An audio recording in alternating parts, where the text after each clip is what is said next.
Manifestações fora morais em Belo Horizonte. Os desdobramentos da Guerra Fria entre Elon Musk e Xandão, com direito a nova denúncia nos Estados Unidos, pressão dos bolsonaristas contra PSD de Kassab, Donald Trump desmentindo Pablo Marçal, repercussão das falas de Lula e Milei na ONU e ainda uma grave denúncia contra o filho do homem que realizou o segundo atentado contra Trump nesse ano. Tudo isso e muito mais no TC News, o seu resumo semanal de notícias.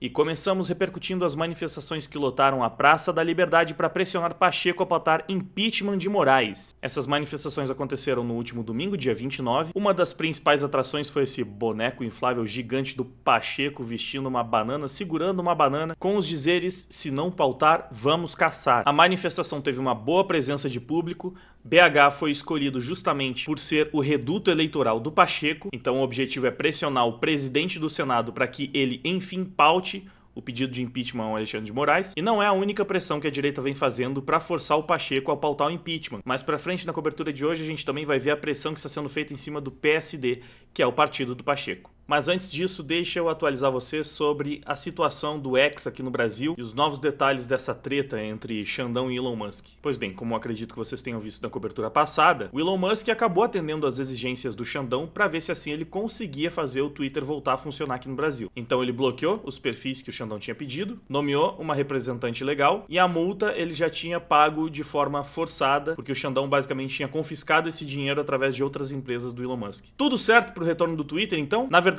ao que parece, ainda estamos longe disso, porque o Xandão tá fazendo jogo duro. Ele exigiu ainda mais informações sobre essa representante legal do X no Brasil. No caso, é a Raquel Villanova, que já tinha atuado nessa função no X anteriormente. Só que o medo do Xandão é que ainda assim ela não passe de uma laranja, porque não é uma pessoa muito conhecida, não tem um vasto histórico atuando nessa função. Então, na visão do ditador, quero dizer, do ministro, essa Raquel foi só uma mulher qualquer que o Elon Musk colocou lá pra falar: ó, beleza, cumpri uma exigência, o Twitter pode voltar agora? E provavelmente, meio que é isso mesmo. Em tese, eu acredito que não é como se o ministro pudesse interferir na nomeação da representante legal de uma empresa aqui no Brasil, só porque ele não gostou muito do currículo dela. Mas o Brasil é um país sem legislação, sem constituição, o que manda aqui é a vontade do cabeça de ovo, então tudo continua normal, né? No dia 24 de setembro, saiu essa notícia na Gazeta do Povo dizendo que os executivos esperavam a reativação do X nos próximos dias e que eles seriam mais ágeis para atender as demandas do Xandão. Então, aparentemente, o Elon Musk e a sua equipe estavam meio otimistas sobre a reativação da plataforma. Eles só esqueceram que estão lidando com um mafioso, né? Então, ao invés de permitir a reativação do X,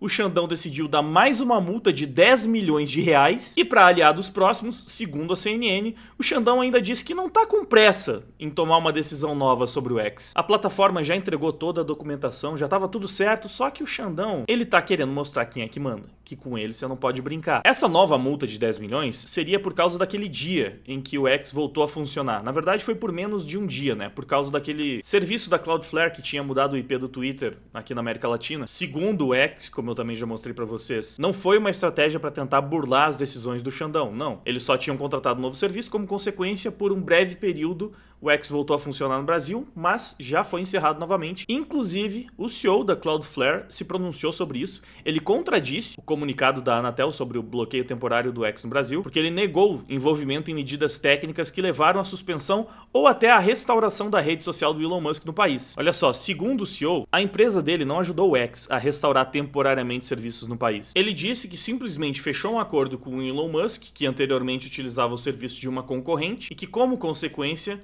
o IP do X acabou mudando, mas que a empresa não teve relação nem com o retorno nem com a suspensão. Eles não trabalharam junto com a Anatel. Pelo menos foi o que disse o CEO. Mas o Xandão simplesmente decidiu que o Elon Musk fez aquilo de má fé sim. E novamente, eu acho que o Elon Musk jogou verde para ver o que ia dar. Porém, ainda assim se trata de um achismo, de uma opinião. E num país normal, numa democracia funcional, seria bizarro um juiz, um ministro, multar uma empresa em 10 milhões por causa de algo que ele acha que aconteceu. Enfim, o cabeça de ovo tá tratando o Elon Musk como se fosse o cofrinho particular dele, né? Simplesmente tá atacando multa milionária, confiscando dinheiro, não quer nem saber. É como eu falei, o cara tá fazendo isso porque ele quer se impor. Ele não vai parar de avançar enquanto não for derrubado. Xandão não tá nem aí. Transformou o Brasil em terra sem lei mesmo e não quer nem saber. O que manda aqui é a vontade dele, pronto. Por isso, a principal pauta do país não tem como ser outra senão fora Moraes. E como se tudo isso não fosse suficiente, a Anatel, que é uma outra empresa que, olha, merece toda a retaliação do povo brasileiro, trabalhou junto com a Polícia Federal para enviar ao STF relatórios sobre os acessos ao Twitter/X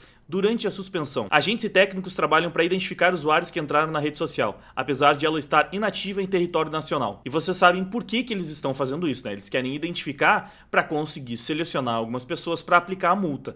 Eu falei lá atrás que tinha grandes chances disso acontecer, porque já ficou extremamente clara a estratégia do Xandão de pegar algumas pessoas como bodes expiatórios para servir de exemplo e intimidar todo o resto da população. O Metrópolis fez até uma matéria falando quem é que tá na mira da PF e do Xandão por ter utilizado o X durante o bloqueio. É claro que dificilmente ele vai sair aplicando multas de 50, 100, 200, sei lá quantos mil reais para todo mundo que utilizou o X enquanto ele esteve bloqueado aí no último mês. Mas eles têm alguns alvos específicos que vão servir para intimidar todo o resto. Aparentemente eles estão mirando principalmente em políticos e candidatos, mas eles também estão focando nos perfis que publicaram reiteradas vezes. Então, os perfis que continuaram postando com uma frequência muito alta, basicamente como se o X não estivesse bloqueado, podem acabar pagando pato também. E aí vem aquela velha história de sempre. Mas Wagner, eles não podem fazer isso, eles não têm como identificar, eles não têm como saber se foi através do VPN. Galera, quantas vezes eu já disse, pro Xandão, não importa. Ele acabou de aplicar uma multa de 10 milhões porque ele acha que o Elon Musk fez um negócio de sacanagem. Não precisa ter prova, ter justificativa, ter embasamento legal, não precisa de nada. O Xandão simplesmente vai ver o perfil e vai falar, esse aqui continuou postando, então é isso, tá aqui a multa pra você. Não existe lei, não existe embasamento legal, Constituição, não existe mais nada disso no Brasil. Eu vou repetir, enquanto o Xandão não cair, ele vai fazer o que ele quiser fazer e dane-se se tem embasamento pra isso ou não. Isso nem é uma previsão. Isso é o que ele já tá fazendo há muito tempo. Então eu nem diria que eu estou fazendo uma grande análise política, porque eu estou dizendo que ele vai continuar fazendo o que ele já tá fazendo. Só que escalando mais, piorando, claro. Então a pressão dele tem que continuar. Especialmente por quem tem mais capacidade de pressionar. O Glenn Greenwald, que fez as matérias que voltaram a esquentar esse assunto, prometeu que ele vai continuar a fazer as suas reportagens. E inclusive ele falou que já foi incluído nos inquéritos ilegais do STF, junto com a Folha de São Paulo. Olha só, segundo ele, o Xandão incluiu a Folha de São Paulo no inquérito das fake news, junto com os autores da matéria, né? Tanto o Glenn quanto o Fábio Serapião. Olha só, nas palavras do jornalista, mesmo sendo ameaçado, nunca na minha carreira eu parei por causa de ameaças. E eu nunca vou ser impedido por isso. Eu entendo meu direito como jornalista e no momento em que um jornalista está intimidado por ameaças, então ele não é mais um jornalista. Porque um jornalista tem que enfrentar esses riscos. Porque o trabalho dos jornalistas é enfrentar os mais poderosos. Basicamente falou, não adianta o Xandão colocar ele no inquérito, tentar ameaçar, ele não vai parar de denunciar os absurdos que o cara vem fazendo. Exemplar a postura do Glenn Greenwald. E quem sabe não vão incluir o UOL também nos inquéritos das fake news, porque, olha só, o STF impediu o UOL de auditar sistema de distribuição de processos no tribunal. A visita para fazer essa inspeção já estava marcada há 2 meses, mas o Barroso acabou recuando. O sistema de distribuição de processos é o que, teoricamente, determina de forma aleatória, fortuita, qual ministro vai ficar responsável por julgar qual caso. Só que já há muito tempo as pessoas desconfiam se realmente esse é um processo aleatório, porque foram incontáveis as vezes que um caso acabou caindo na mão do ministro mais conveniente para julgar. Não, era um caso sobre o Bolsonaro, caía na mão do Xandão. Era um caso sobre o Lula, caiu na mão do Fachin, que é o advogado pessoal dele. E existe essa lei de acesso à informação que foi acionada pelo UOL para obter acesso ao código-fonte do tribunal. Só que o Barroso vetou, impediu que o UOL pudesse fazer essa inspeção, porque segundo ele, essa análise do código-fonte poderia facilitar ataques hackers, o que é uma desculpinha esfarrapada bizarra. Parece mais que eles estão precisando de mais tempo para tentar limpar o sistema aleatório deles. Porque se uma análise do código-fonte facilita ataque hacker, então significa que todas as vezes que analisam o código-fonte da nossa urna eletrônica também estão facilitando que façam um ataque hacker contra ela? Por que esse argumento do Barroso só serve para esse sistema de distribuição aleatória de processos para os ministros, mas não vale para a inspeção da urna eletrônica? Quer dizer que agora essa tecnologia avançadíssima do Brasil, muito mais avançada do que os computadores da NASA, é suscetível a alguns ataques de hackers? Esse não é um sistema que precisa de conexão com a internet. Segundo eles, as nossas urnas são irhackeáveis porque elas não são conectadas a lugar nenhum. Então eles não deveriam simplesmente usar um sistema parecido? Não sei, isso tá tudo meio confuso. O pessoal da TI aí talvez consiga explicar esse fenômeno bizarro, mas é a mesma história de sempre, né? O nosso judiciário trabalhando para fazer com que a gente tenha mais desconfiança sobre os nossos processos. O Barroso recuando disso aumenta a desconfiança tanto sobre esse sistema de distribuição de processos para o tribunal, quanto até mesmo sobre o nosso processo eleitoral, cuja inspeção também sempre precisa ser feita em moldes extremamente específicos, né? Mas, meus queridos, se não existe Constituição, se não existe lei no Brasil, por que é que existiria transparência por parte do Estado? A gente tem só que confiar. Confie em tudo. Confia que o STF é justo, é limpo. Confia que eles distribuem aleatoriamente os processos. Confia que todo o nosso sistema eleitoral funciona de forma completamente limpa e imparcial. Apenas confie, cegamente. Não questione nada. É basicamente essa a posição do Estado perante a sua população. O cientista político Paulo Kramer disse recentemente que o Brasil vive um golpe em câmera lenta, e isso foi dito numa entrevista para o Estadão, onde ele disse quase a mesma coisa que eu falei pra vocês nesse vídeo de hoje, né? Que o STF pode tudo. E isso acontece basicamente porque os outros poderes acham que deve ser assim. Porque nem o Legislativo e nem o Executivo estão atuando pra frear os avanços do Judiciário. Não tem grandes novidades na fala do Paulo, mas é sempre interessante ver um cientista político falando ao Estadão coisas que a gente já sabe, mas que precisam chegar em cada vez mais pessoas. E uma outra bomba que saiu nessa semana foi essa. O Xandão recebeu um exame criminológico em favor do Daniel Silveira, só que ele pediu por mais dados. Um laudo informou ao ministro do STF que não há impeditivos para o ex-deputado federal conseguir a progressão de regime. A defesa dele reagiu ao adiamento do Xandão, né? Pedindo novamente por mais informações. Já deu pra ver que é mais uma estratégia que ele utiliza pra ficar enrolando. Quando ele não quer soltar uma pessoa que tá presa injustamente, ele simplesmente, mais documentos, mais coisa. Agora você me traz esse outro negócio aqui. E deixa o cara lá, mofando, dane-se. Ele não quer desbloquear o X, ele fica inventando motivo. Não, eu quero mais informação sobre isso, sobre aquilo. Olha só, uma das coisas que faltava para a progressão de regime do Daniel Silveira era a apresentação desse exame criminológico. O exame foi feito, foi entregue, o parecer foi positivo. Disseram que do ponto de vista psiquiátrico não havia fator impeditivo para que ele pudesse progredir com o regime. E o Xandão simplesmente disse que achou o posicionamento da secretaria insuficiente. Determino que o exame criminológico seja devidamente complementado, com respostas aos quesitos formulados. A defesa do Daniel Silveira falou que eles nem estão disfarçando mais, que o objetivo é simplesmente atrasar indefinidamente a progressão de regime do cara. E é isso, ele não tá nem disfarçando, ele só tá empurrando pra frente pra deixar o cara preso tanto quanto ele quiser. Mas olha só, por causa desse caso, Xandão vai ser denunciado nos Estados Unidos por crime de tortura. Medida será tomada por advogado de Daniel Silveira que vê abuso de autoridade e poder do ministro no caso do ex-deputado. E infelizmente, como a nossa política é ineficiente e como o nosso judiciário está completamente aparelhado para fazer perseguição política contra a direita, contra conservadores, o que nos resta é justamente levar casos para tribunais internacionais, tentar ver se a gente consegue algo através da justiça dos Estados Unidos. Esse tipo de pressão externa serve inclusive para, obviamente, alimentar a pressão interna aqui no Brasil, porque isso evidencia cada vez mais que não vivemos em uma democracia plena, que o Brasil já é um lugar conhecido por fazer perseguição política, perseguição jurídica contra adversários ideológicos. Tanto é que também temos essa matéria aqui, ó, o Brasil tem crescente número de exilados que fogem de perseguição judicial. O Brasil virou mais um desses paisecos aí da América Latina, de onde as pessoas precisam fugir, porque sabem como é, né? Democracia é demais. São países incríveis, com governos de esquerda que te garantem tudo do bom e do melhor, mas por algum motivo essa população burra fica fugindo daqui para países tirânicos e imperialistas como os Estados Unidos, enquanto os americanos burrões, por algum motivo, não pensam em ficar fugindo aqui para o Brasil, que é um país tão melhor. E o deputado Luiz Felipe de Orleans Bragança concorda com o que eu falei aqui. Ele diz que a gente precisa buscar freios internacionais para barrar o autoritarismo do STF. Ele propôs uma audiência pública com parlamentares dos Estados Unidos para discutir o bloqueio do X no Brasil. E quer mais uma prova de que ele tem razão? Olha só, a deputada Maria Elvira Salazar, dos Estados Unidos, propôs barrar censuradores no país e citou o Xandão. Sim, ela é aquela congressista que apareceu segurando a foto do Xandão que, viralizou no mundo inteiro. Basicamente isso significa que os deputados americanos estão protocolando um projeto que pode barrar o Xandão nos Estados Unidos. Olha só, citando Moraes, deputados republicanos apresentaram um projeto para barrar dos Estados Unidos autoridades estrangeiras que aplicam censura contra americanos. E sim, a perseguição do Xandão é tão megalomaníaca que eles estão censurando até cidadãos americanos, como a gente viu. O Glenn Greenwald foi colocado no inquérito, está sendo pressionado simplesmente porque está fazendo uma reportagem, mas tem o Constantino, que tem cidadania americana. O Paulo Figueiredo não é cidadão, mas ele é residente nos Estados Unidos, e em muitos casos isso acaba se aplicando para ele também. E a gente consegue constatar que essa é uma pressão que funciona com declarações como essa do Lewandowski. Ele reagiu à possível proibição de entrada de ministros no STF nos Estados Unidos e disse que isso é intolerável. As plataformas precisam obedecer às leis do país, disse o ministro do governo Lula, referindo-se ao X. Ou seja, eles sentiram Claro, eles sentem também. É óbvio que o Xandão tem um ego maior que a barriga do Flávio Dino. Vocês acham que eles vão ficar satisfeitos em serem personas não gratas proibidas de entrar na maior democracia do mundo? Eles adoram dar um rolezinho nas terras do tio Sam. Inclusive eles têm casa, têm patrimônio lá. Mas como a gente não pode ficar dependendo apenas da pressão que vem lá de fora, o PL também manteve uma pressão anti-Xandão após críticas de líder do PSD. E aqui a gente volta à pressão em cima do Pacheco que eu falei no começo da nossa cobertura. O Nicolas é um dos que mais está fazendo uma campanha contra o PSD.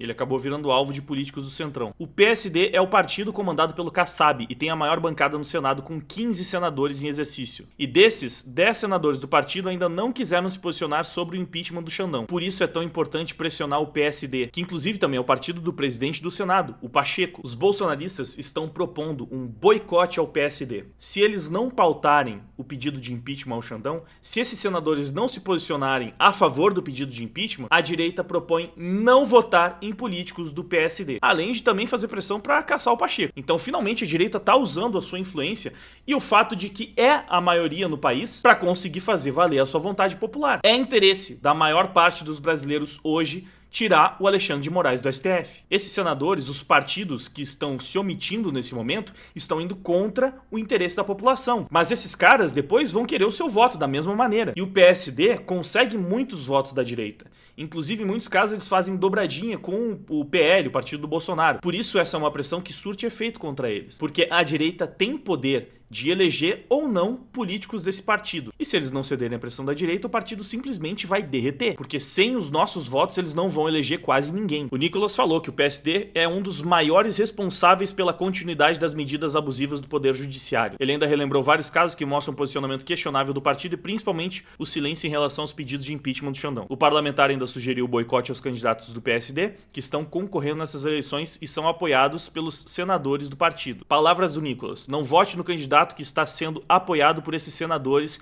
que estão indecisos sobre o impeachment do Xandão. Se os candidatos do PSD não querem o boicote, peçam aos senadores para que se posicionem a favor da democracia e sejam favoráveis ao impeachment do Xandão. A pressão tem que ser generalizada em cima dos políticos do partido, porque assim todos os candidatos que não querem uma campanha desidratada vão precisar fazer pressão aos senadores do partido para que eles mudem essa posição de neutralidade e aceitem pautar o impeachment. E como a política brasileira é toda emaranhada, essa pressão em cima do PSD acaba atingindo de tabela o Ricardo Nunes, que é do MDB, mas ele é apoiado também pelo PSD. E essa é a deixa pra gente falar sobre a corrida pela Prefeitura de São Paulo, logo depois dos comerciais. Tem novas ofertas no supermercado Faz o L. Confira. Arroz painho 5 quilos que custava R$18 no governo do ódio, agora só R$34,99 no governo do amor. R$34,99. Feijão Dona Maria que custava R$5,98 no governo do ódio, agora só R$12,99 no governo do amor. Barato demais. Batata Mona Lisa que custava R$4,98 quilo, agora só R$11,98. R$11,98. Imperdível. Corra antes que acabe essa promoção. Supermercado Faz o L. Comprar mais caro é bem mais legal no Faz o L. Pois é, infelizmente o amor deixou a conta do supermercado cara demais pra gente conseguir pagar. Então, o jeito é fazer uma renda extra para conseguir dar aquela compensada. E acredite, tem como fazer isso através da internet de forma 100% segura e honesta, sem esquema de pirâmide, jogo do tigrinho, nada disso. Mas para fazer isso você vai precisar de conhecimento e dedicação. A dedicação, é claro, fica por sua conta.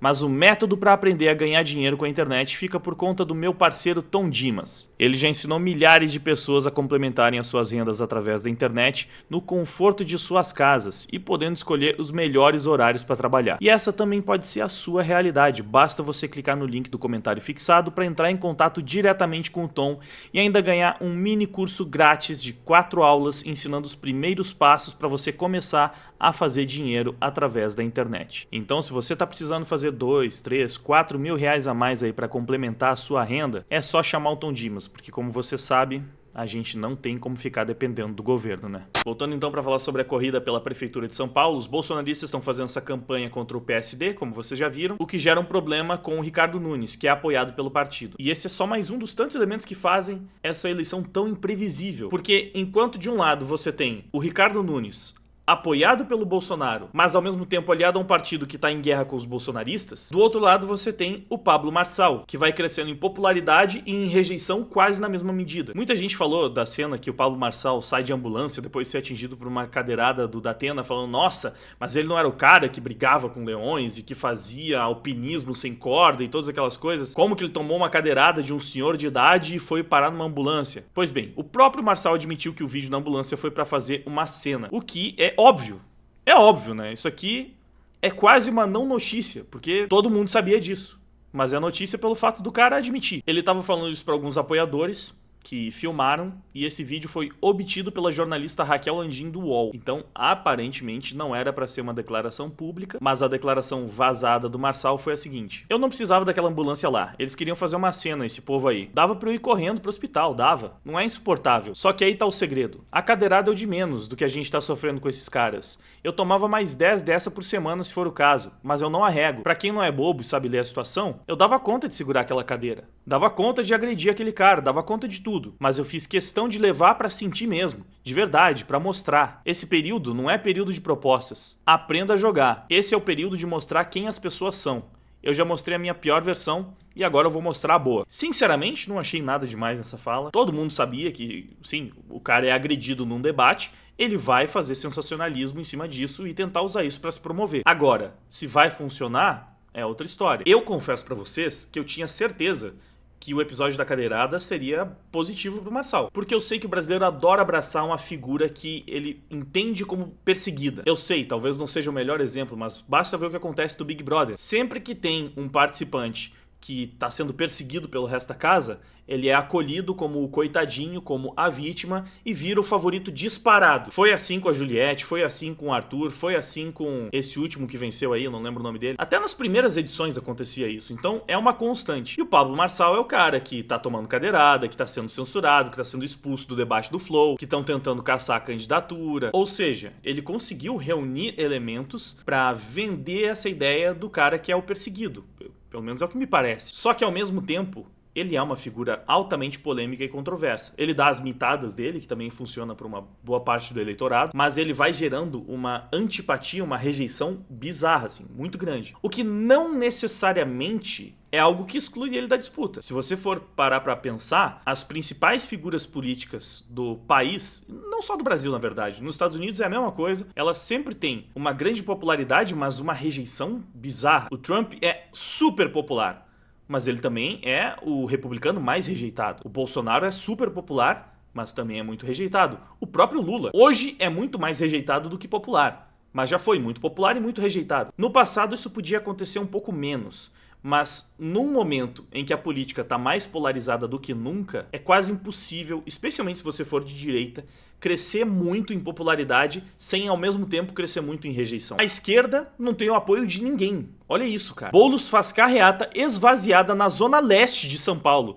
De acordo com os organizadores, o ato político contou com aproximadamente 100 carros e durou em torno de 2 horas. Vocês têm alguma dúvida de que se o Pablo Marçal faz isso aqui, ele mobiliza muito mais gente? O Bolsonaro não vou nem falar, porque obviamente ele iria lotar o lugar. A esquerda hoje não tem mais a popularidade, eles têm só a rejeição. Lula e Boulos são os políticos mais rejeitados do país. E toda vez que eles tentam fazer um evento público, é essa vergonha aqui. Não dá nem pra chamar de flop um negócio desses. É constrangedor. E é por isso que a gente vê matérias como essa. Mais uma vez, o Estadão. E é importante a gente pegar esses veículos que estão totalmente mais alinhados à esquerda, para mostrar que chegou num ponto em que nem eles conseguem mais disfarçar. O Estadão publicou aqui, ó, sobre o PT, é um partido popular sem os votos do povo. A sigla não mudou, mas o Brasil sim. E quem experimentou sua gestão, a rejeita. E a matéria é muito boa, na verdade. Ela mostra uma desidratação do PT que é inacreditável. É uma matéria bastante animadora, vale a pena ler, porque ela mostra como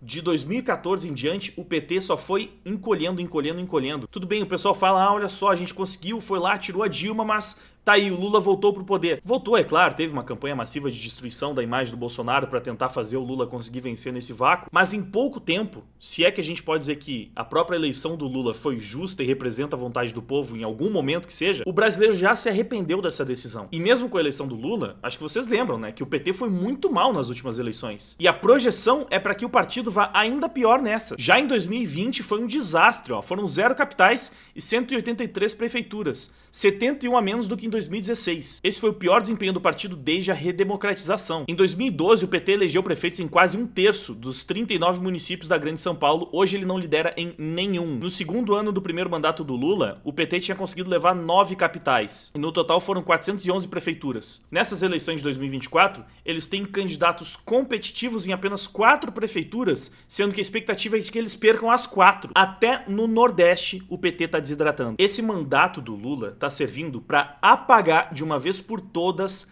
a memória, a lembrança afetiva que a população tinha dos tempos do Lula, onde ele deu muita sorte com o negócio do boom das commodities, da estabilização da inflação por causa do Plano Real. É como o Estadão tá falando. O povo que experimenta a gestão petista rejeita ela. Porque o PT é uma desgraça, sempre foi. A questão é que nos 2 primeiros do Lula era uma desgraça com sorte, que atrasou o país. Só que como mesmo atrasando houve uma melhora em relação aos anos anteriores, a população burra e despolitizada atribuiu isso no seu imaginário, né, na sua memória, na sua lembrança afetiva, ao governo do PT. Porque eles não sabem que, na verdade, o país deixou de crescer muito durante aquele ano. Se tivesse uma gestão competente, a gente hoje poderia, quem sabe, ser um país de primeiro mundo. Mas tinha um PT no meio do caminho impedindo a nossa prosperidade. Bom, dito tudo isso, como é que estão as últimas pesquisas para a Prefeitura de São Paulo? Olha só, esse foi o resultado da Paraná Pesquisas do dia 20 de setembro. Ricardo Nunes ligeiramente à frente, Guilherme Boulos em segundo lugar, com o Pablo Marçal em terceiro, num empate técnico com o Boulos, se a gente colocar aí a margem de erro, os dois bem próximos. Já a pesquisa Quest, do dia 24 de setembro, trouxe esses números. Na estimulada, o Ricardo Nunes em primeiro, com 25, Guilherme Boulos em segundo, com 23, e o Pablo Marçal com 20. Na pesquisa espontânea,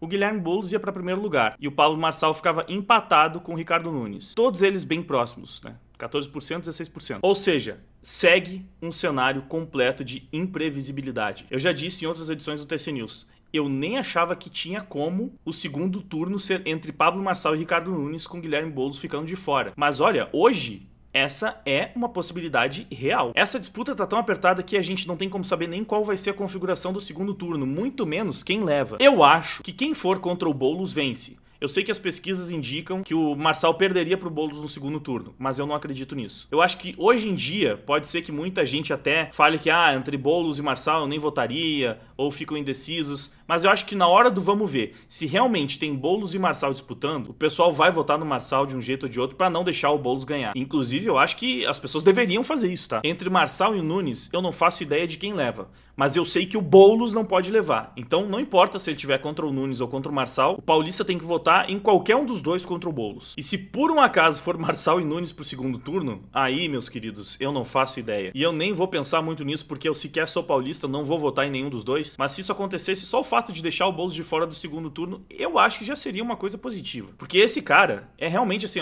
é um dos piores da política nacional. E um outro indicativo de que essa eleição tá bizarra é o número de indecisos. 46% de indecisos na pesquisa espontânea. Se vê que as pessoas realmente não fazem ideia do que fazer. Pois bem, já falamos de São Paulo, agora vamos ver a situação do Lula discursando na ONU. A participação do nosso presidente, eu falo isso com nojo, mas fazer o quê, né? Ela foi tão patética que ele teve o microfone dele cortado após estourar o tempo de discussão na ONU. E ele ficou um bom tempo falando depois de ter o microfone cortado. E foi ridículo porque, assim, obviamente, quem estava presente não conseguia escutar ele porque estava sem microfone, e mesmo quem estava nas primeiras fileiras não conseguia entender, porque no momento em que cortaram o microfone, cortaram também a tradução simultânea. Então o Lula ficou falando com o microfone desligado para um monte de gente que não entendeu uma palavra do que ele disse. Foi realmente vergonhoso, lamentável. Mais uma vez o Lula passando vergonha internacionalmente. Não sei se ele foi só sem noção, se ele realmente já tá meio senil, não percebeu que o tempo dele acabou. Eu só sei que esse cara é um inapto em absolutamente tudo que ele faz. Na verdade, a única coisa que ele faz, talvez com alguma aptidão, é roubar. Em contrapartida, olha só, a notícia que saiu no Terra, o discurso do Milei na ONU vira destaque na imprensa internacional, enquanto o Lula tem pouca repercussão. E só repercutiu pela piada. E pensar que a gente olharia pra Argentina e diria, poxa, como é bom ter um presidente, hein? E o discurso do Milei foi realmente muito bom. Claro, não vou ter como trazer aqui na íntegra, né? Vou pegar aqui um dos destaques internacionais. Milei enfrenta a Agenda 2030 na ONU e denuncia cumplicidade com as ditaduras sangrentas de Cuba e Venezuela. Vale a pena parar para escutar o que o Milei disse na ONU. O cara criticou os globalistas na cara deles. Mas claro, infelizmente, ele é um ponto fora da curva, né? Porque a ONU aprovou o Pacto Futuro, que irá fortalecer a governança global com propostas para regular as redes sociais e ampliar a Agenda 2030, que vai virar a Agenda 2045. Aqui a matéria da Gazeta traz alguns destaques. Entre outras medidas que serão adotadas, estão o maior investimento nas políticas sociais, de gênero e ambientais, o enfraquecimento da soberania nacional, um pacto que obrigará as redes a revelar dados dos usuários e uma exigência do cumprimento das odds da Agenda 2030, que deve receber um financiamento público. E como a gente viu antes, ainda se destaca uma seção específica que defende a regulamentação das redes sociais, das grandes empresas de tecnologia e da inteligência artificial. A ONU, para variar, defendendo os interesses da esquerda ocidental. E como essas são as agendas da esquerda, né, ampliar a censura e tentar controlar o discurso conservador nas redes sociais ao redor do mundo, com a desculpa de combater discurso de ódio e desinformação, a ONU está lá repercutindo isso, tentando ajudar, né, a passar isso adiante. Enquanto isso, lá nos Estados Unidos, o Serviço de Inteligência americano informou Trump que o Irã tem planos reais para eliminá-lo. E como já vimos num vídeo recente que eu fiz cobrindo aí os últimos atentados ao ex-presidente republicano, já são 2 tentativas reais, inquestionáveis, que chegaram perto de acabar com a vida do Trump, e outros 2 atentados que não foram completamente confirmados, mas que ficam suspeitas aí de que tinham mais pessoas interessadas em eliminar a concorrência dos democratas. E agora tem essa notícia de que o Irã também tem planos para que isso aconteça. Não chega a ser uma surpresa, mas vocês percebem, né, que o cara é realmente visto como uma ameaça à esquerda que precisa ser eliminada. As últimas pesquisas estão bem positivas pro lado do Trump. A Kamala tem desidratado cada vez mais. E inclusive em outra edição do TC News, eu trouxe informações de uma conexão bem bizarra, bem esquisita entre o Biden e o Irã. Então você começa a criar conexões e a coisa vai ficando cada vez mais estranha, né? E como eu falei das pesquisas, tem essa que eu preciso mostrar pra vocês porque ela é um tanto peculiar. Trump supera índice de popularidade de Taylor Swift e esvazia o seu efeito na campanha presidencial. Pois é, recentemente a Taylor Swift declarou apoio a Kamala Harris, mas uma pesquisa recente, e olhem só onde essa pesquisa foi realizada. Segundo nova pesquisa do The New York Times, não é um veículo de extrema direita, não é a Fox News, não é nem o Breitbart News, é o The New York Times, que nos últimos anos tem tido um posicionamento muito claro, muito óbvio à esquerda. E eles fizeram a pesquisa que trouxe o seguinte resultado: 47% dos entrevistados têm uma opinião favorável a Trump. E no caso da Taylor Swift, o percentual caiu para 44%. Além disso, apenas 6% dos entrevistados disseram que o apoio da estrela do pop a Kamala Harris os tornou mais propensos a votar nela, enquanto 13% disseram o contrário. O apoio ao virtual presidente Joe Biden os tornou menos propensos a apoiar a candidatura democrata no dia 5 de novembro. E 81% afirmaram que o apoio da Taylor Swift a Kamala Harris os tornou indiferentes e não mudariam seu voto. Ironicamente, ao apoiar a Kamala Harris, a Taylor Swift diminuiu a própria popularidade, não converteu muitos eleitores novos à campanha da Kamala Harris, e o percentual de pessoas que não gostam da Taylor Swift e que iriam deixar de apoiar a candidatura democrata por causa da Taylor Swift foi maior do que das pessoas que vão apoiar. E em contrapartida, o Trump se tornou tão popular que conseguiu ultrapassar a popularidade da Taylor Swift, que também é uma coisa bastante impressionante, e vai de encontro ao que eu falei antes. Hoje em dia, nesse mundo extremamente polarizado, essas figuras que disputam especialmente presidência ou a prefeitura de capitais muito importantes, dificilmente vão se destacar sem ter, ao mesmo tempo, uma popularidade muito grande e uma rejeição muito grande. Mas, ao que parece, a popularidade do Trump tem crescido muito mais do que a sua rejeição. E o contrário também parece ser verdade. A rejeição das pessoas que estão se colocando contra o Trump está crescendo.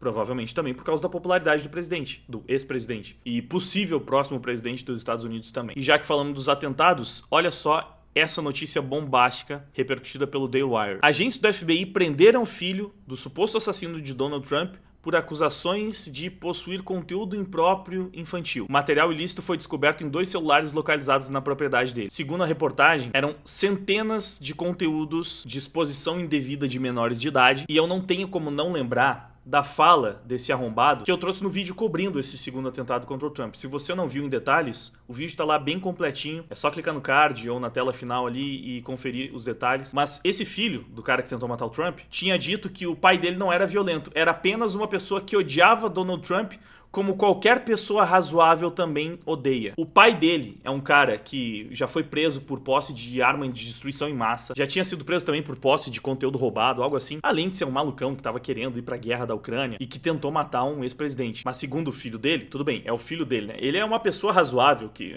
odeia Donald Trump, como qualquer pessoa razoável também odeia. E essa é uma outra pessoa razoável que simplesmente tem nos seus celulares centenas de fotos de conteúdo impróprio de crianças. Olha como são razoáveis essas pessoas que odeiam Donald Trump, não é mesmo? E eu sei, isso poderia trazer um gancho perfeito pra gente abordar mais assuntos sobre toda a exposição que tá saindo aí do caso do P. Diddy, mas é claro, não tem tempo pra isso nesse vídeo. Eu posso acabar fazendo mais vídeos sobre isso, porque é um conteúdo bastante pertinente, bastante chocante, e que eu já acabei vendo muitas coisas grotescas que, sinceramente, são de embrulhar o estômago. Mas pra encerrar o vídeo de hoje, a gente fica com essa matéria da Gazeta do Povo que fala que a China intensificou a sua vigilância e persegue seguidores de críticos do regime na internet. Nenhuma surpresa, né? A China, como todos sabemos, é uma das mais tirânicas ditaduras do mundo. Então, é claro, eles vão vigiar e fiscalizar e perseguir críticos do regime na internet, porque isso é coisa de ditadura mesmo, né? É coisa de um país que não respeita a privacidade, as liberdades individuais da sua população, só mesmo numa ditadura de merda como a China, pra uma coisa tão nojenta como essa acontecer, né? Pois bem,